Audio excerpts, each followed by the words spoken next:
Welcome back na naman dito sa aking channel. Panibagong araw, panibagong video na naman tayo ngayon. May ibabahagi na naman ako sa inyo ngayon na ritual. Ito'y simpleng gabay at simpleng pamamaraan at ito ay makakatulong sa inyo. At kung bago sa channel ko, ay huwag niyo pong kalimutang mag-subscribe at pindutin ang notification bell para palagi kayong updated sa mga bago kong videos. Gusto mo ba na sa iyo lang iikot ang buhay niya? Yung para bang siya ay sunod-sunuran sa iyo at ikaw lamang ang pakakamahalin niya, malayo o malapit man kayo sa isa't isa, at siya ay sa iyo lang nakafocus talaga. Gawin mo lamang itong ritual na ituturo ko sa inyo. Dapat kayo ay palaging naniniwala sa mga ganitong pamamaraan. At pwede mong gawin itong ritual sa kahit na anong araw o oras na gusto niyo.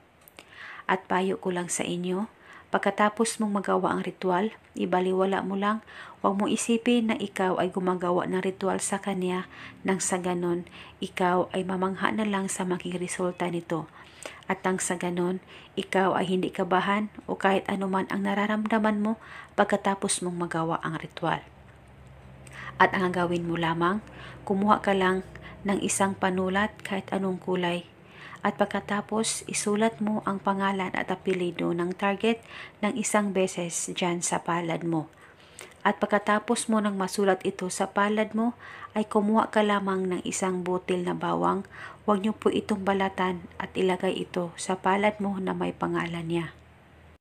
At pagkatapos ay hawakan mo ang isang butil na bawang sa isang kamay mo at iikot-ikot mo lamang ito sa palad mo na may pangalan niya. At habang iniikot-ikot mo ang bawang sa palad mo, ay banggitin mo lamang ang spell na ito. Pangalan at apelyido, sa akin lang iikot ang buhay mo, at ikaw ay maging sunod-sunuran sa akin. Banggitin mo lamang ito ng 3 beses. At pagkatapos ay itago mo na itong bawang na walang makakakita at makakaalam, at kinabukasan, ganun din ang gawin mo.